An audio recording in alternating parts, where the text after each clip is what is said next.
राहिलो आज तर चार का खुश नाही दिसू राहिला. अरे भाऊ काय सांगतो बाहेर टेन्शन आलं मले. तो काय झालं रे भाऊ? अरे कोणाला सांगा का नाही सांगा हे बी उमजत नाही झालं मले. तो काय आलं बाई एवढं?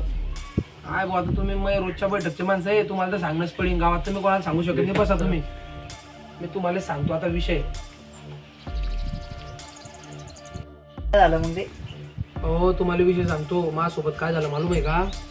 झालं हे जे फेक ऍप्लिकेशन असतात आणि त्या ऍप्लिकेशनवर लोक आपल्याला लोन देतात. आता प्ले स्टोरवर किती ऍप्लिकेशन आहे की तुम्हाला मी ऍप्लिकेशनवर 50,000 रुपये लोन देतो, तुम्हाला एका ऍप्लिकेशनवर 3,000 रुपये लोन देतो. साला आता मग आपण किती बेकार सोडे आपल्याला माहिती आहे. साले माझ्याकडे 1 रुपया नाही होता. झाला म्हणलं चला आलं 2-3 हजार रुपये पत्ता घ्यायला आले तर बरं होऊन जाईल. मग मी काय केलं झालं ऍप्लिकेशन बसल्या मोबाईलमध्ये ऍप्लिकेशन ओपन केलं झालं. मग ऍप्लिकेशन ओपन केलं बघ, ऍप्लिकेशनवर ओपन झालं वरती हेडिंग की म्हणे तुम्हाला जर तुम्ही तुमची माहिती वगैरे सबमिट केली तर तुम्हाला एका 2 मिनिटात मी 3,000 रुपये लोन देतो म्हणे. मग म्हटलं साला आपल्याला 3,000 तर लय फायदा होऊन जाईल, कारण 3,000 आपल्याला भयान मोठे वाटतात, मोठेच आहे आपल्यासाठी. मग काय केलं भाऊ, माहिती वगैरे टाकली ऍप्लिकेशनवर. मग आधार कार्ड मागवलं मला, परत पॅन कार्ड मागवलं, माझा फोटो मागवला, सही मागवली, मी देऊन टाकलं मला. मग मला म्हणे तुमचा मोबाईल नंबर टाका म्हणजे मोबाईल नंबर बी टाकून दिला, मेल आयडी बी टाकून दिला. मग मला काय झालं थोड्या वेळानं फोन आला तिकडून व्हॉट्सअपवर की म्हणे आपके खाते में 3,000 रुपये डाल दिए बोले. मग मी चक्रात पडलो झालं, म्हटलं एवढ्या लवकर कसं काय? मग म्हणे आपका जो आधार कार्ड लिंक है मैंने वो नंबर पे डाल दिया बोले हमने. मग मी चेक केलं 3,500 रुपये आले. मी एकदम खुश झालो, म्हटलं 1 नंबर काम झालं म्हटलं आता. मग झालं गेलो तिकडे पत्ता बित्ता केलो थोडा, एकदम खुश झालो. असं तसं मग पत्ता केला, हारून गेलो साले पुरे पैसे, नाराज होऊन गेलो. मग सालं काय झालं 3-4 दिवसानं फोन आला मला द्यायचा की म्हणे पैसे रिटर्न करा म्हणे. हिंदीतून बोलत होता. मग मी बोललो हा करतो म्हटलं. 1-2 दिवस हाव सांगितलं चालतं मी ना. आणि नंतर मग 1-2 दिवस डायरेक्ट फोन पण ठेवला, कारण मला त्याच्या बाहेर फोन येत होते. मग सालं त्यांना काय केलं, मग मला म्हणे फोन चालू केला. मला म्हणे तुला पैसे देणे का नाही म्हणे, आपको पैसे देना है की नहीं म्हणे. म्हटलं मेरे पास पैसे नहीं म्हणलं अभी, मेरी मजबूरी म्हणलं, मैं बाद में करूंगा म्हणलं. तर त्या यांना काय केलं झाल्यानं मला होती शेलाव, डायरेक्ट मला व्हिडिओ बनवला साला त्यांनी, एकदम बोगस व्हिडिओ बनवून टाकला. आणि व्हिडिओ असा बनवला की तो गावात कोणाला दाखवा बी वाटत नाही. तर त्यांना सांगलं मला आता तू 50,000 रुपये दे म्हणे, जर 50,000 नाही दिले तर तू या व्हिडिओ डायरेक्ट व्हायरल करतो म्हणे. मी सगळे तुझे नातेवाईक, तुझे फॅमिली परिवार, तुझे मित्र परिवार सगळ्याला व्हायरल करून टाकतो म्हणे. तू बर्बाद हो जाएगा बोले, 1 घंटे में असं तसं डायरेक्ट पुरं धिंगाणा वाजवून टाकला त्यांना. मग यार आता काय करू यार, मला काही कळत नाहीये, काही समजत नाही यार मला. अरे हा विषय होता बाबा. अरे हो ना यार. अरे आता पहिले 6 महिने पहिले मागवते कडून गेला भाऊ. अरे कसा रे बाबा? अरे मला बी असंच ऍप्लिकेशन आलं तर मी आधार कार्ड आणि पॅन कार्डचे फोटो टाकले, मला बी ते व्हिडिओचे मेसेजेस तिकडून. मग मी काही कानावर घेतलं नाही जास्त. हा अरे मधून तो सायबर गुन्हा नोंदला नाही का मग?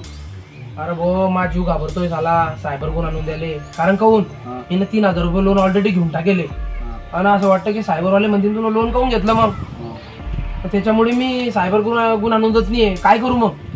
तुम्ही नोंदला होता का सायबर गुन्हा? हा मी नोंदून दिला, मग मला डबल कॉल झाला नाही. असं आहे का?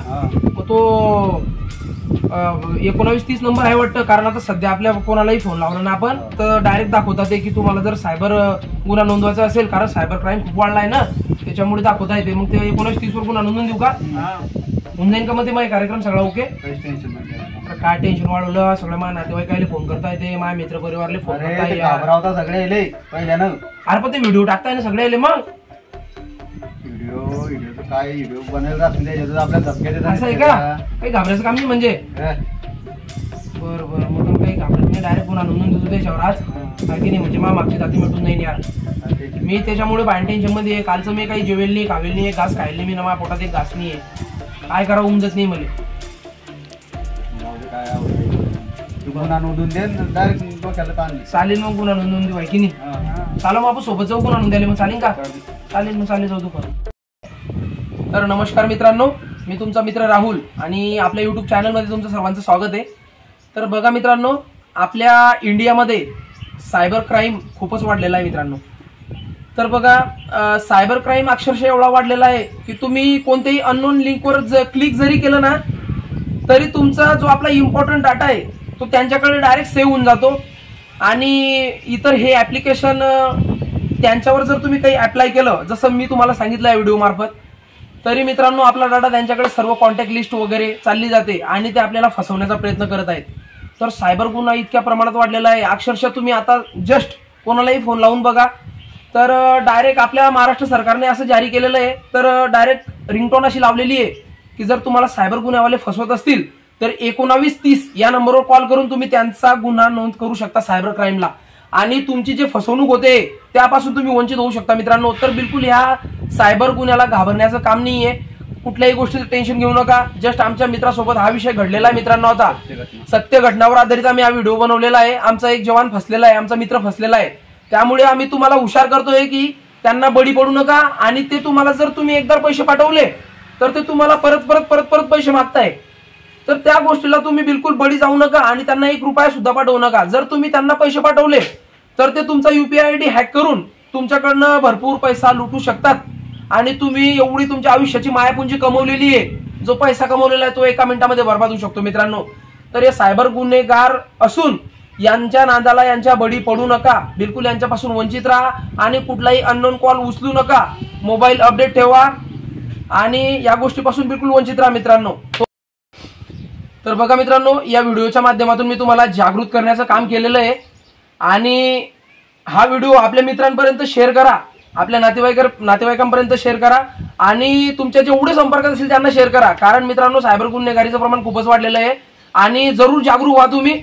आणि बघा मित्रांनो, असेच नवनवीन व्हिडिओ पाहण्यासाठी आपल्या चॅनलला लाईक आणि सबस्क्राईब करा आणि व्हिडिओ कसा झाला हे कमेंट करून नक्की सांगा.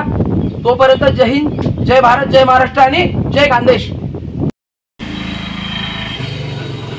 सावधगिरी बाळगा. जर तुम्हाला पोलीस, CBI, कस्टम्स किंवा न्यायाधीशांच्या अनोळखी नंबरवरून व्हिडिओ कॉल येत असतील तर घाबरू नका. ते सायबर गुन्हेगार असू शकतात. राष्ट्रीय सायबर हेल्पलाईन क्रमांक 1930 वर त्वरित त्यांची तक्रार करा. गृह मंत्रालयाने जारी केले. सावधगिरी बाळगा. जर तुम्हाला पोलीस, CBI, कस्टम्स किंवा न्यायाधीशांच्या अनोळखी नंबरवरून व्हिडिओ कॉल येत असतील तर घाबरू नका. ते सायबर गुन्हेगार असू शकतात. राष्ट्रीय सायबर हेल्पलाईन क्रमांक 1930 वर आपण ज्या व्यक्ती